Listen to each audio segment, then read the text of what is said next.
Merci aux serveuses et aux serveurs de l'Ontario qui s'acquittent de leurs tâches difficiles. Nous savons que ce n'est pas facile, mais nous comptons sur vous pour assurer notre sécurité.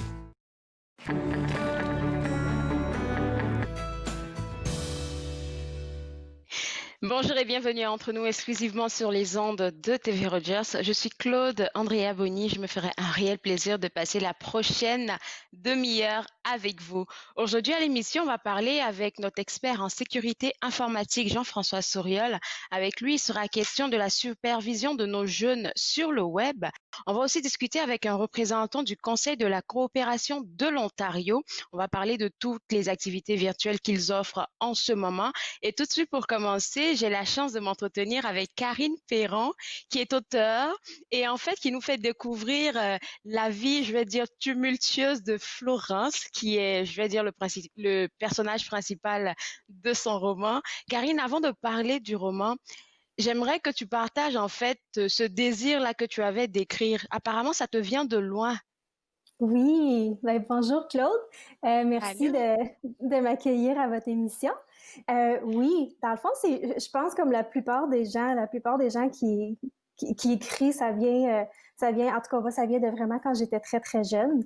Euh, je participais à des concours d'écriture quand j'étais jeune, puis je me souviens justement une fois j'avais gagné. Je me souviens pas si j'avais gagné quelle place, mais tout ce que je me souviens c'est que j'avais gagné un dictionnaire. C'était la plus belle chose que j'avais gagnée, seulement parce que j'avais gagné avec le texte que j'avais écrit. Je pense que j'étais en cinquième ou sixième année. C'est quelque chose qui est toujours resté avec moi. Puis quand j'ai eu mes enfants, j'ai toujours comme écrit des petites histoires pour eux. Je leur composais des berceuses, des chansons. Fait que ça a toujours Ah. resté. Puis un jour, je me suis dit, puis ma fille était adolescente, quand que j'ai décidé de aller jusqu'au bout d'un projet d'écriture. Puis je le faisais en fait pour moi puis pour elle en même temps. Puis c'est ça. Puis je l'ai envoyé à une maison d'édition puis ça l'a fonctionné. Ça a fait un beau projet. Je suis vraiment, vraiment, vraiment contente. Et je pense que c'était, en fait, l'univers avait déjà tout placé. Fait que t'avais juste à attendre le bon moment. Je pense que C'est ça. c'était ça le bon moment. Et puis, ton premier roman, il s'intitule À l'aube, si je ne veux même pas me tromper, À l'aube du destin de Florence. Comment ça t'est venu, cette inspiration-là de tout ce que tu as mis dans ce texte-là? Parce qu'il a été un gros boom dans la littérature Oui, francophone.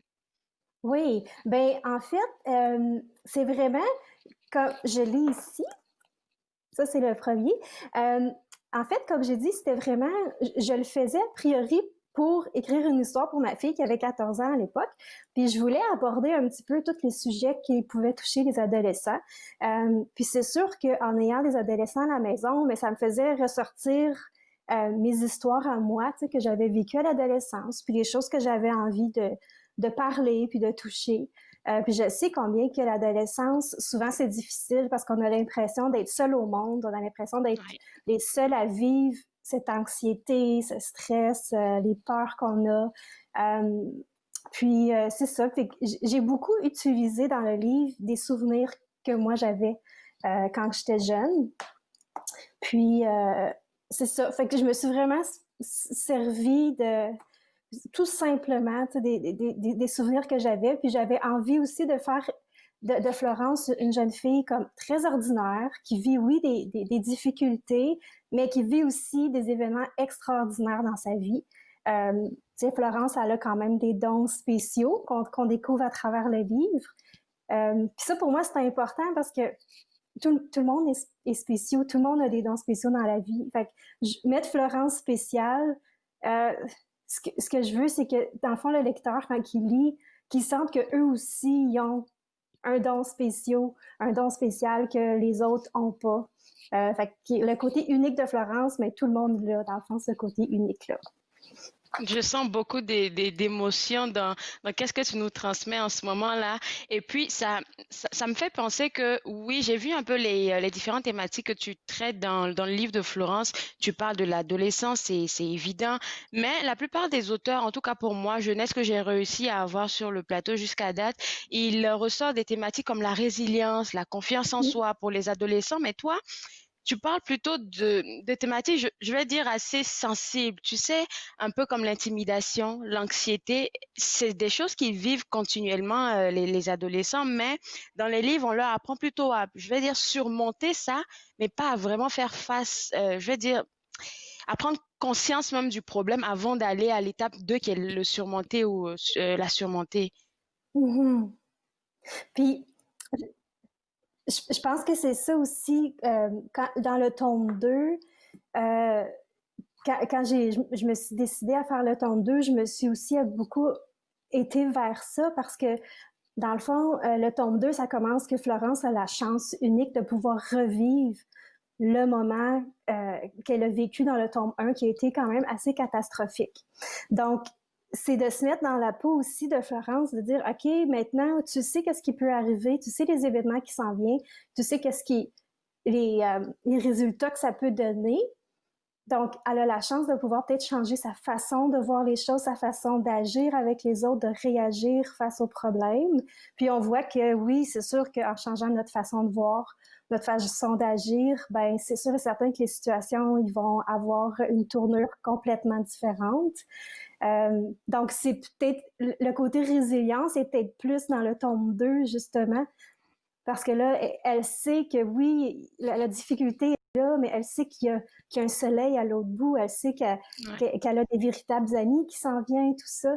Mais en même temps, la vie, il y a toujours plein de surprises. Et c'est ça, c'est ça. Quand on est à l'adolescence, on pense directement quand on entre dans la vie d'adulte. Donc, ça vient avec ses défis, les hauts et les bas. Le tome Oui, 1 du roman À l'aube du destin de Florence a été, comme j'ai dit tantôt, un gros boom parce qu'il a reçu le prix Émergence, pardon, remis par l'AAOF. Et je pense oui, que là, je pense que c'est ça qui t'a donné le punch pour le tome 2. oui, vraiment. Euh, j'a- J'avais déjà commencé à écrire le tome 2, mais tu sais, je pense que je fais partie de nombreuses personnes, tu sais, qu'on a toujours l'impression que, OK, ben pourquoi que moi ça marcherait? Tu sais, c'est pas si bon que ça. Puis finalement, quand que j'ai eu ce prix-là, ça a comme vraiment été comme une petite tape sur l'épaule pour dire, gars, t'es correct, Karine, continue, puis essaye. Fait que je l'ai terminé, puis je pense un mois après, je l'avais déjà remis à ma maison d'édition parce qu'il était vraiment presque Waouh! terminé. Puis ça a pris quelques mois, puis ils m'ont dit oui, on embarque, on veut publier. Fait que c'est oui. Et puis là, ça a été publié aux éditions Interlinked. Ça fait le deuxième tome, comme on vient de le mentionner. Est-ce que tu penses que quelqu'un qui n'a pas lu le tome 1, il peut tout de suite lire le tome 2 sans problème? Euh, c'est sûr que c'est préférable de lire le tome 1 parce que le tome 2 commence exactement à la première page du tome 1, mais complètement fait. Elle revit, dans le fond. C'est sûr que si il y a beaucoup j'utilise beaucoup de moments où elle se souvient de, de sa vie, la vie, ben, dans le fond, de son expérience antérieure qui était dans le tome 1. Donc, c'est sûr que si on n'a pas lu le tome 1, ça peut être mélangeant un petit peu pour le tome 2. Donc, moi, c'est sûr que je suggère de commencer par le début. Mais ça, je suis sûre que des romans qui se lisent très, très bien. Donc, Très tome 1, facile. tome 2, on encourage les gens à vraiment, pour leur santé mentale, surtout pour nos jeunes, là, on les encourage à lire. Donc, je pense que c'est une belle Oui, suggestion à leur faire en ce moment. si. Et puis, tu es tellement engagé, je vais dire, pour la jeunesse que tu es aussi membre du jury par rapport à un beau projet avec la Bibliothèque publique Ottawa. Est-ce que tu nous en Oui, parles un peu? oui, c'est la troisième année consécutive que j'ai la chance d'être jury pour le côté francophone, les nouvelles et la poésie pour les jeunes de 9 à 18 ans. Donc, ça fait beaucoup, beaucoup, beaucoup de textes à lire quand ça commence, mais j'adore ça. Puis, c'est ça, c'est présentement en fonction, les jeunes d'Ottawa peuvent déjà s'inscrire avec la Bibliothèque d'Ottawa. Puis, j'ai justement j'ai un petit atelier d'écriture que je fais sur Zoom samedi le 29 janvier, puis j'en ai un autre le 13 février avec les adolescents plus vieux. Donc, c'est sur la Bibliothèque d'Ottawa, c'est toutes les informations sont là sur le site web. Merci beaucoup, Karine. Et tu sais quoi, j'aimerais te souhaiter bon succès pour le tome 2. Je suis sûre que tu vas nous revenir avec un prix. Bon vent à toi et bonne Ah, journée. merci, bonne émission, bonne journée. Bye. Alors, pour vous autres à la maison, pour vous procurer le roman À l'aube du destin de Florence, les tomes 1 et le tome 2, ça sera au www.interligne.ca, puis vous pourrez avoir accès à ça. On va maintenant s'intéresser à qu'est-ce qui se passe au niveau du Conseil de la coopération de l'Ontario. Et je vais commencer même par faire un standing ovation, à vous faire des applaudissements parce que vous travaillez fort, Monsieur Parent, pour les entreprises locales. Bonjour, oui, effectivement, le Conseil de la coopération de l'Ontario travaille surtout depuis le début de la pandémie, depuis mars dernier, à réactiver l'économie, surtout l'économie francophone, et c'est un travail de longue haleine. On a plus de 25 employés à travers la province, et particulièrement dans l'Est, on est très, attitré à plusieurs projets qui nous passionnent. Et puis là, en ce moment, il y a certaines personnes qui me regardent, qui vont se demander, mais déjà, le conseil, le CCO, c'est quoi? Et puis quand on parle de projet de réactivation économique, en quoi est-ce que moi, ça me sert en tant qu'entreprise locale? Je vais vous laisser l'expliquer. Oui, absolument. Donc, le Conseil de la coopération de l'Ontario est l'organisme de représentation, de promotion, de développement et de concertation du secteur des coopératives et des entreprises sociales francophones et bilingues de la province de l'Ontario. Donc, essentiellement, on est le moteur de développement économique pour tout ce qui est entrepreneuriat social et secteur de l'innovation. On a un rôle politique de représentation, mais on a également un rôle de développement économique. Et c'est justement dans quoi le programme qu'on mène conjointement avec la Société économique de l'Ontario propose aux entrepreneurs, c'est on traverse tous des moments très difficiles en ce moment et donc on s'est donné comme mission de justement pouvoir aider les entrepreneurs à travers un accompagnement personnalisé, 8 modules de formation et trouver des solutions pratiques pour essayer de passer à travers la crise. Il faut dire que ce programme est également financé par le gouvernement du Canada et qui est toujours en cours. Il va durer jusqu'au 31 mars de cette année et il est encore possible de s'y inscrire pour les dernières cohortes. Moi, j'aimerais le mentionner là, c'est vraiment un contenu de qualité que vous offrez et des intervenants de qualité. Et il y a plus de 170 personnes qui ont participé à date, si je ne me trompe pas. Et quand je regarde les témoignages, c'est des gens qui viennent de tous bords. Il y a des libraires, il y a des personnes qui ont des entreprises familiales. En fait, il y en a de tout. Donc, je me dis, comme vous venez de le mentionner, c'est un accompagnement personnalisé qu'il faudrait pas manquer. Exactement.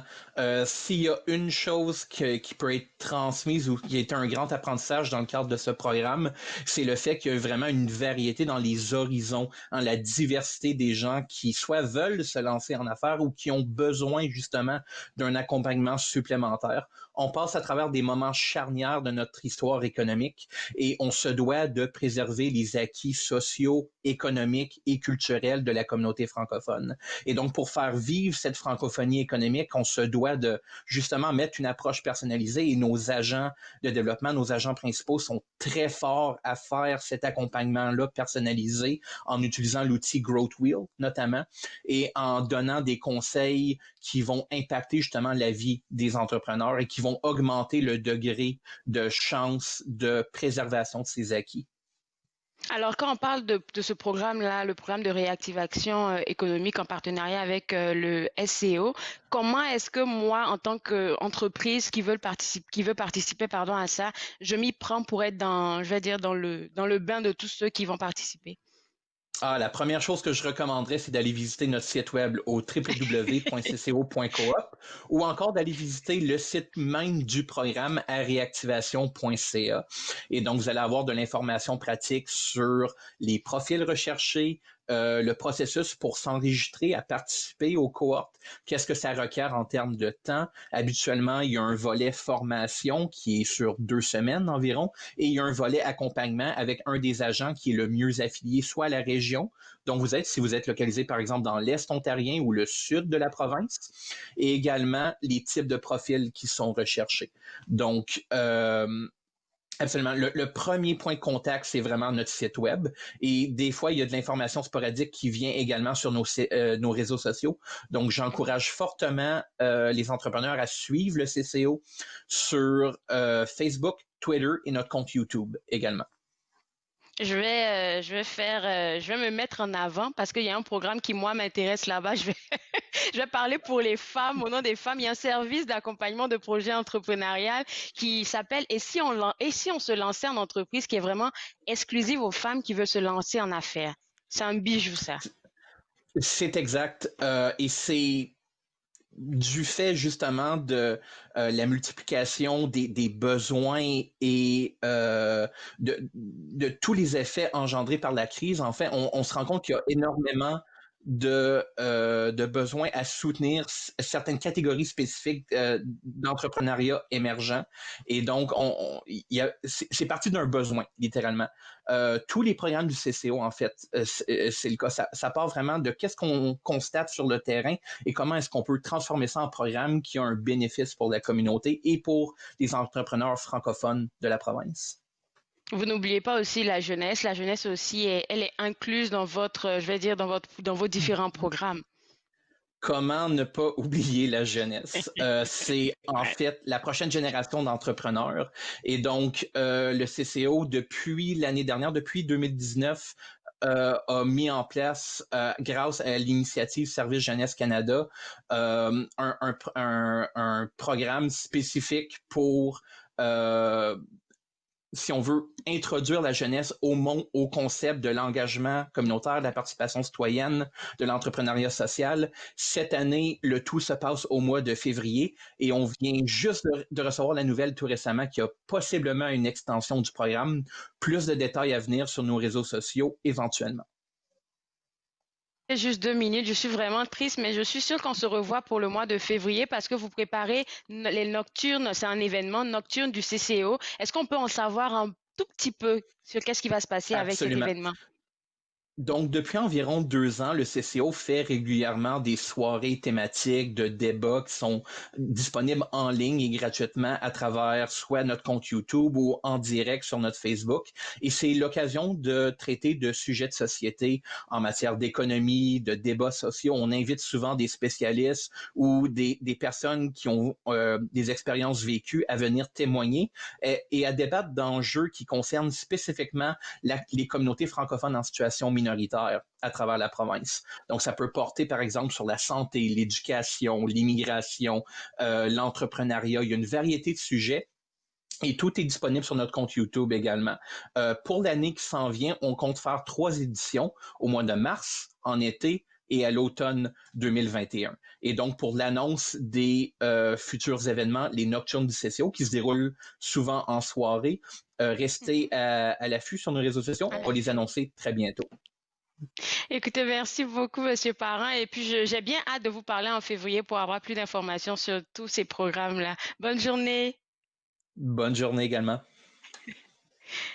Alors, pour vous autres à la maison, si vous êtes intéressés par tous les programmes ou si vous voulez en savoir plus, ça sera au www.cco.coop. Alors maintenant, je pense que notre deuxième Jean-François de l'émission d'aujourd'hui est là. On a Jean-François Soriol, notre expert en sécurité informatique, qui est des nôtres. Et aujourd'hui, on parle de la supervision de nos jeunes sur le web. Ça, c'est un sujet qui te touche très, très à cœur. Ben c'est sûr, c'est le fun que tu parlais avec justement un autre Jean-François de programme pour les jeunes. C'est l'émission Jean-François, c'est ça qu'il faudrait. C'est pas entre nous. Non, ok. Écoute, on parle de Monsieur Parent parlait de la pandémie puis de comment on vit ça. Il est clair que de demander aux parents de superviser leurs jeunes durant la journée, pendant qu'ils sont supposés d'être à l'école, pendant que les parents travaillent, hey, oublie ça. Je comprends, j'ai plein d'amis, hommes et femmes, qui vivent ça, puis je remercie le bon Dieu d'avoir que mon épouse et moi ayons produit nos jeunes il y a longtemps. Puis écoutez, en tant que parent, il y a pas grand-chose qui vient nous chercher plus que le désir de protéger nos jeunes. C'est clair, c'est clair. Le problème, c'est que, bon, là, il y a la pandémie, il y a plein de choses qui se passent, puis il y a de plus en plus de demandes pour que nos jeunes passent du temps sur le web. L'école est sur le web maintenant, on sait, en Ontario surtout. Si c'était difficile avant de suivre des jeunes dans leur découverte sur le web, avant la pandémie, c'est inouï comment c'est difficile maintenant. Et on en a parlé au début de la pandémie, probablement en avril-mai, l'explosion des contacts d'abus sexuels, d'emprise, de proxénètes, de choses, c'est absolument fou ce qui se passe sur le web en ce moment. Parce que justement, nos jeunes passent beaucoup, beaucoup de temps tout seuls. Encore là, pas de jugement pour les parents, il n'y a pas de jugement dans ce que je dis du tout. C'est le contraire, je sais comment ça peut être absolument difficile de pouvoir surveiller ces jeunes-là, puis de pouvoir savoir que ils sont en contact avec des gens qui sont intègres et non pas avec des crapules. Nos outils sont pas bâtis pour pouvoir le faire d'emblée. Malheureusement, on peut pas passer d'acétate aujourd'hui, mais j'ai une petite présentation, puis j'ai ramassé un article de journal de la fin décembre qui parlait que 125 jeunes filles étaient sous l'emprise de pimp, de proxénètes dans la région de Montréal, dans la rive sud. C'est clair que ça, c'est la limite là, extrême. Il y a peut-être encore plus, mais la limite extrême de ce qui peut arriver quand il n'y a pas de suivi parental. Encore là, je ne connais pas du tout les détails de ces jeunes-là, mais c'est clair qu'il y a eu dans la vie de ce jeune-là, de cette jeune-là, un éloignement de la part des parents, que ce soit au travers de l'Internet ou quoi que ce soit, puisque la majorité des heures de la journée de nos jeunes se passe sur le web. Le désir de pouvoir entourer nos jeunes et de savoir que dans sa chambre, là, Sally là, est en train d'étudier, là, puis c'est correct, on est en train de parler avec une amie, puis c'est correct, sans avoir c'est-tu une crapule avec qui elle parle, ou elle a été prise en emprise, puis ça fait des mois que ce méchant-là, il parle. Puis c'est ça le problème, c'est que on peut pas le savoir. Puis dans nos outils nous donnent pas ces informations-là. Donc j'ai vraiment là, puis c'est sûr que c'est un continuum. C'est sûr que quand tu es rendu au fait, je suis chanceux, j'ai jamais eu moi à guérir mes jeunes d'un manque de respect pour l'autorité. Ça n'a jamais été un problème pour moi. Donc les outils, en fait l'outil que je propose, qui s'appelle Norton Family, je vais le mettre un lien sur mon site web. C'est un outil que j'ai utilisé avec mes jeunes, c'est sûr, il y a 15 ans, mais là, il est encore plus performant, puis il est formidable. 50$ par année, écoute, ça donne, sur mon écran en ce moment, chez moi à la maison, j'ai une description de tous les paramètres de cet outil-là. Surveillance de tous les sites web. Puis l'idée, c'est pas que je veux faire des parents des policiers dans leur maison. Mais si vous êtes au parc, puis qu'il y a un gars qui sort des buissons, pendant que tu es assis sur ton banc, puis qui s'approche de ton jeune, de ta jeune, tu restes pas assis. Mais sur l'Internet, on est obligé de rester assis parce qu'on ne sait pas avec qui Georges ou avec qui Isabelle parle. On ne sait pas.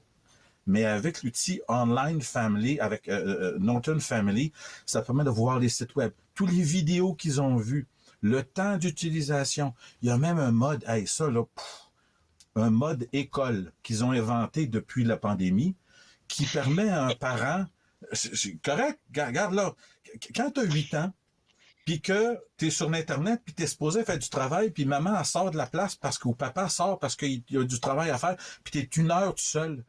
Est-ce que tu écoutes vraiment ce que le professeur il dit ou tu es en train d'écouter une autre affaire? Mais là, avec le mode école, tout autre que certains sites que le parent choisit sont inaccessibles. Bon, c'est sûr qu'on ne parle pas de ça avec un jeune de 14 ans, 15 ans, mais tu as 7 ans, 8 ans, puis toi, tu as besoin d'aller... Ton enfant a 7 ans, 8 ans, puis tu as besoin d'aller travailler.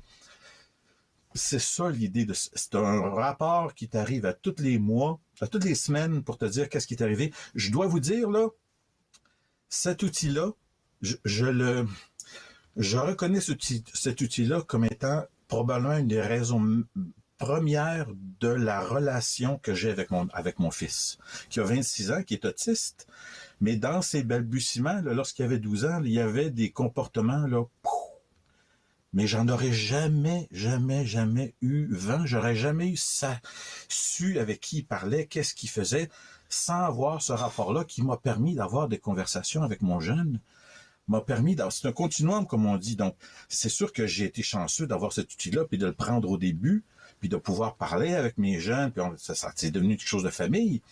Mais si j'avais pas eu cet outil-là, on n'aurait pas eu ces conversations-là. Puis, l'idée que mon garçon, en ce moment, lorsqu'il y a des problèmes, il vient me voir. Il vient me chercher pour avoir des conseils sur le web. Bon, c'est probablement pas le cas de tout le monde, mais d'avoir un outil là où mon enfant s'est senti que bien que je n'étais pas là, j'étais là, et c'est pas sournois, là. Il sait que son compte est en surveillance. Ma fille de 22 ans m'a demandé de remettre cet outil-là sur son ordinateur pour lui permettre de pouvoir se coucher à temps le soir, puis de ne pas rester sur son Instagram ou sur son machin trop longtemps. Je vous dis, c'est un outil qui a été salutaire dans ma famille. Je le recommande là pour des parents qui se sentent dépassés puis qui ne savent pas que Georges puis Sally qui coopèrent ou ils vont bien sur le web. C'est un outil qui te permet au moins, quand t'es pas là, de savoir que ton désir de protéger ta jeune, est encore là, bien que toi, tu l'aies pas. Et j'aime bien cet aspect de confiance là parce que, sans nommer quelle application, mais il y a une application où est-ce que les jeunes sont très très souvent en ce moment, et il y a eu un reportage où est-ce que quelque part on incite surtout les jeunes filles à faire en tout cas, des choses à caractère sexuel, il faut le dire. Puis là, toutes les jeunes embarquent dedans sans savoir qui est-ce que ça peut amener sur ton profil, parce que toi, tu fais ça pour t'amuser. Mais si un parent n'a pas de relation de confiance avec son enfant, il ne peut pas en parler. Et puis voilà, ça part en vrille. Puis c'est tellement prévalent sur cette application-là, je sais de quoi tu parles. Il y en a tellement qu'une jeune fille de 12 ans, tout seule dans sa chambre, ben là, les gens vont me regarder, puis ça va être le fun, puis tout le monde disant, ouais, vas-y. Puis c'est ça le problème, c'est que quand moi j'étais jeune, mes parents étaient alentour. Lorsqu'il y avait quelque chose qui m'arrivait, on avait une discussion, mes parents, mais notre monde, il y a plein de choses qui arrivent à nos jeunes, bien même jeunes, sans qu'on ait même vent que peut-être une petite conversation serait peut-être nécessaire. Donc, cet outil-là, formidable. L'autre outil que j'utilise, c'est le petit tutoriel de l'art d'être parent à l'ère numérique sur le site de Habido Média. Faire une recherche, l'art d'être parent à l'ère numérique. C'est un petit tutoriel de 45 minutes où il y a un paquet de petites acétates qui te permet d'avoir des façons de pouvoir parler à tes jeunes de ce qui se passe sur le web sans être un policier, sans vraiment faire un joug sur eux, mais pouvoir dire, écoute, c'est ma job, moi, de te protéger. Si jamais il t'arrivait quelque chose, là, je me taperais sur la tête toute la journée.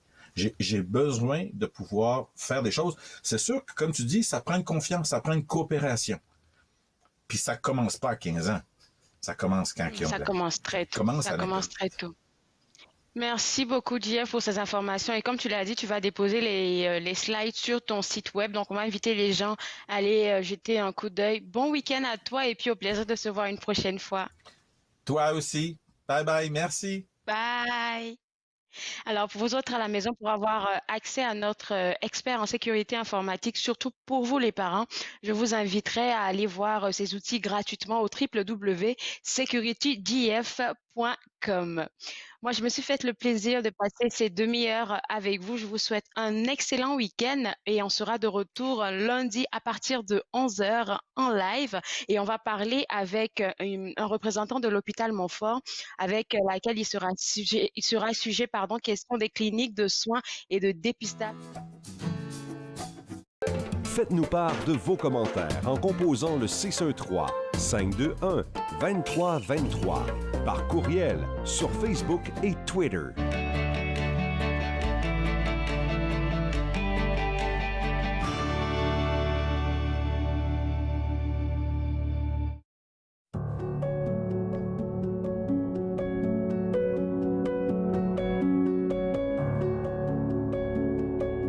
Vous êtes dépassé par les événements? Tao Teled est là pour vous écouter. Les commerces, les restaurants et les services locaux d'Ottawa font partie importante de notre tissu urbain. Nous pouvons les aider en ces temps difficiles. Commandez chez eux en ligne, achetez des chèques cadeaux à utiliser plus tard, commandez des repas à emporter ou à livrer, démontrez votre soutien sur les réseaux sociaux. S'il vous plaît, faites-le aujourd'hui. En savoir plus, visitez ottawa.ca/acheter local. À la prochaine émission de Suivez-moi, on découvre les plateformes sociales de l'entrepreneur et animatrice Kitty Antoine. Suivez-moi, jeudi 20h sur TV Rogers.